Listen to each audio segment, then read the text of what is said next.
Hello and welcome to my YouTube channel. If you're regular here, you know I review many photographic, audio and video related products.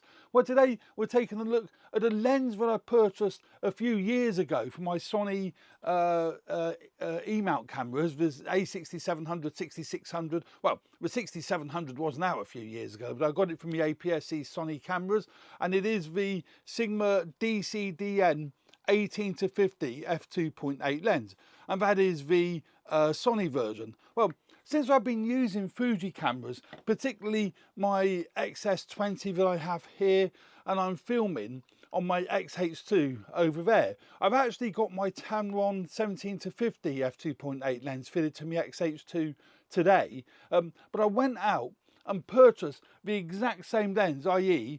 the Sigma 18 to 50 DCDN lens which I had for the Sony. I've purchased it for the Fuji mount, so I've now got it fitted probably permanently on my Fuji XS20. And the reason why I say permanently, because I just love its size, its weight, and it actually it works beautifully with the XS20.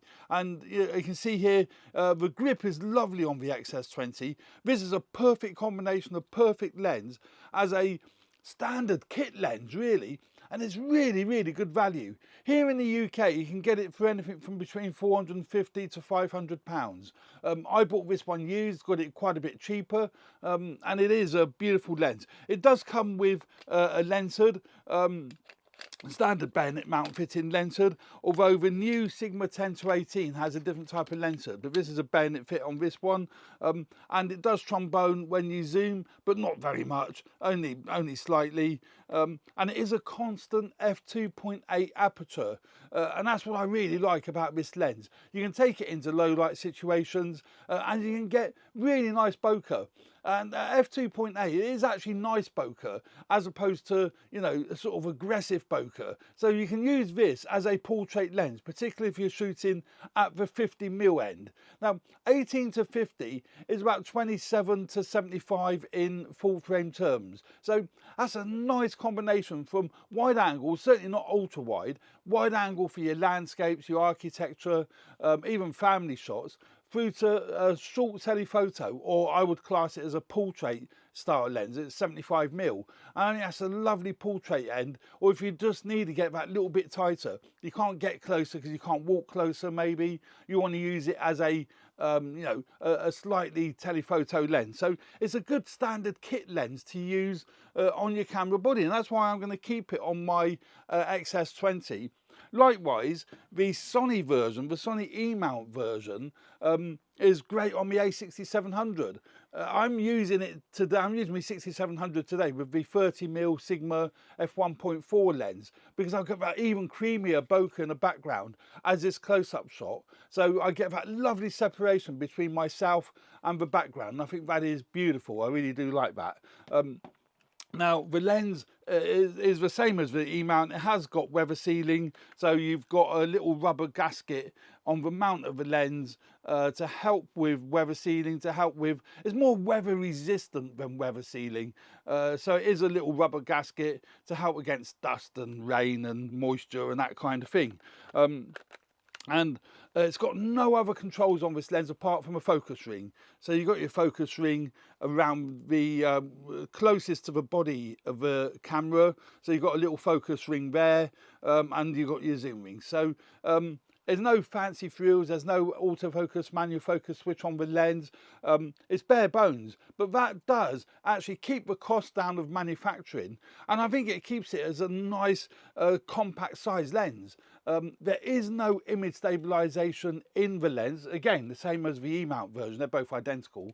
There is no image stabilization in the lens, but the more modern the Fuji cameras has image stabilization in the body of the cameras, such as my XH2 and such as my XS20. They've both got image stabilization. Even the XH1 has got image stabilization. I think the XT4 and XT5 have, I'm not sure. I think they have, but a beautiful combination with the XS20. I'm going to go through a few of the photographs here that I've taken. I'll show them to you on my computer.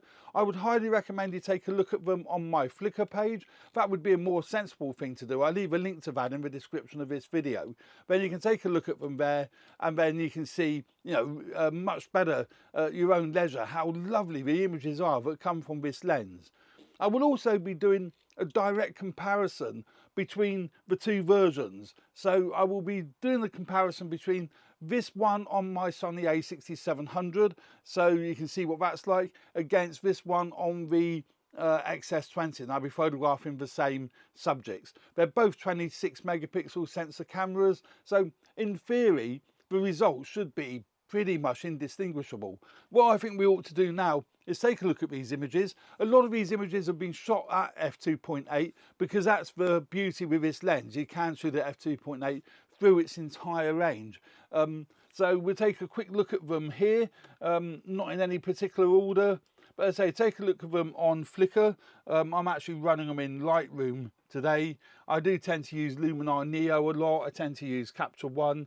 I will also leave a link in the description where you can download trial versions of the likes of Luminar Neo, and there will be a discount code if you want to purchase Luminar Neo. It's a great bit of software, and it's got lots of AI in it for, you know, sky enhancement, sky replacement, and that kind of malarkey. But again, yeah, this lens, very sharp, beautifully tagged sharp, and you get that lovely depth between the foreground and the background. Not so obvious in that particular photograph, but yeah, you can see it's a little bit more obvious there. Lovely depth, lovely colours. I do like the colours that come from the Fuji camera. Probably prefer the colours from the Fuji to what I do from the Sony, but that's, you know, horses for courses. Everyone has different opinions. It's all my own opinion. It's not a scientific opinion as such. But again, very sharp images. Very sharp, but not digitally sharp. I think they just look really nice. So you can see here, that's at 50mm, standing from the same position. And that's at 18mm or 27mm if you're looking at it in full frame terms. So, you know, it's got a nice difference between telephoto and wide, and they're both sharp, whether you're shooting at its widest or whether you're shooting at its, you know, telephoto end. I say telephoto because it's more of a short telephoto. It's more of a standard telephoto. 50mm, as I say, 75mm in full frame terms is great for your portraits. I think Sigma have done a wonderful compromise here. They've kept out all the buttons. They've taken out the image stabilization. So they've taken out the things that would increase the cost of the lens to make it, you know, easier for the, you know, consumer to buy, but they haven't skimped on the image quality. So I think that's a great move on Sigma's part. This lens has, you know, ported over to the Fuji X mount beautifully. There's been no problems with that whatsoever. And obviously Sigma would have done all the tests anyway to make sure it did port over beautifully. So, you know, it's a great lens for both the Sony E mount and the Fuji X mount. I've not tested it on a Panasonic L mount camera. It is a crop sensor lens, so not designed for your full frame bodies. Another reason why it's more compact, although it is E mount, the E mount does have full frame lenses available as well as your crop sensor lenses. It is a crop sensor lens. It is designed on the E mount for your Sony a6700, 6600 and all the other A series cameras. Likewise, the Fuji X mount is a crop sensor system anyway. I've also found a lot of these images I've taken on my XH2. Now the XH2 is a 40 megapixel sensor. This lens really does handle that 40 megapixel fine. There's no problem with that whatsoever. I did wonder whether it wouldn't handle the sharpness and the clarity so well on a much bigger sensor with more pixels, but it seems to be handling it fine. I've also done a lot of images on the XS20, which is a 26 megapixel sensor camera. Again, come out absolutely beautiful. So it seems to work fine across the whole range of the Fuji cameras, right from the 26 megapixel right up to the high-end 40 megapixel sensor. So yeah, great travel lens. That's the Sigma DC-DN f2.8 18 to 50 lens. for the Fuji and the Sony E-mount. As I say, I will be doing a more direct comparison between this and the E-mount version. But yeah, that's that for today. So thanks very much for watching. I hope you found this video useful. Please subscribe to my channel if you haven't already done so. Hit the like button if you like the content of my videos. Would really appreciate that. It does help me grow the channel. Thanks very much. Cheers for now. Bye.